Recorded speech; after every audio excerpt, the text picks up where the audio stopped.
నిన్నయాల auto కిరాయిలు అయితే మస్తు పెరిగినాయి వల్ల సిటీలా ఓ 2-3 కిలోమీటర్ల దూరం పోవాలన్నా మినిమం 50 రూపాయల ఖర్చు అవుతుంది. ఇక ఊళ్ళో లోకల్ ఆటోలకు కూడా తక్కువేం లేదు తీర్రి.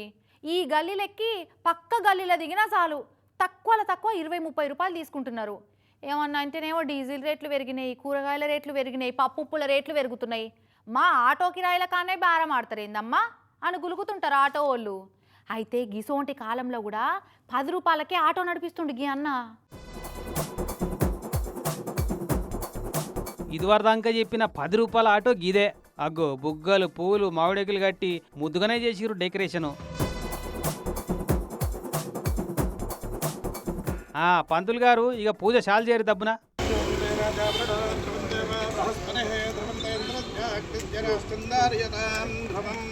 రైట్, కొబ్బరికాయ మీద ఆరతి కర్పూరం వెలిగించిర్రు, పట్టున కొట్టిర్రు, రిబ్బన్ కత్తిరించి రైడింగ్ షురూ చేసిండు. కరెంటు ఛార్జింగ్ ఆటోనట. ఇగో డ్రైవింగ్ సీట్లో కూర్చున్నాడు చూడు, గీ బొరుసు దుర్గారావు అన్నది ఆటో.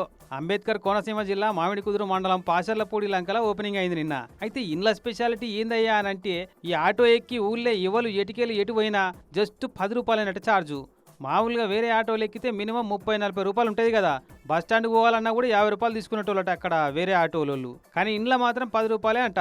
సొంత పైసలు పెట్టి కొనుక్కొచ్చి ఈ ఆఫర్ పెట్టిండట ఊరోళ్ళ కోసం. ఇగో ఆటో మీద చూడు, మన గ్రామం మన ప్రజలు అట. అసలైతే ఈ 10 రూపాయల ఆఫర్ కూడా పెట్టొద్దు, ఫ్రీగా నడిపిద్దామని చూసిండట. కానీ అక్కడి ఆటో యూనియన్ వాళ్ళు ఒప్పుకోలేదట. ఫ్రీగా నడపొద్దంటే నడపొద్దని జిద్దు చేసిరట. ఇక అందుకే 10 రూపాయలు మినిమం ఛార్జ్ పెట్టిండన్నట్టు. ఈ 10 రూపాయల ఆటో అందుబాటులోకి వచ్చేటాళ్లకు ఊరోళ్ళంతా మస్తు సంబరపడుతున్నారు. మరి ఈ బంపర్ ఆఫర్ పబ్లిసిటీ కోసమా, కాంపిటీషన్ తట్టుకునేటందుక? అప్పట్లో ఓ టెలికాం కంపెనీ వాళ్ళు గిట్టనే ఆఫర్ పెట్టి ఇంటర్నెట్లో అలవాటు చేసి ఛార్జీలు పెంచుకుంటూ వచ్చిరు.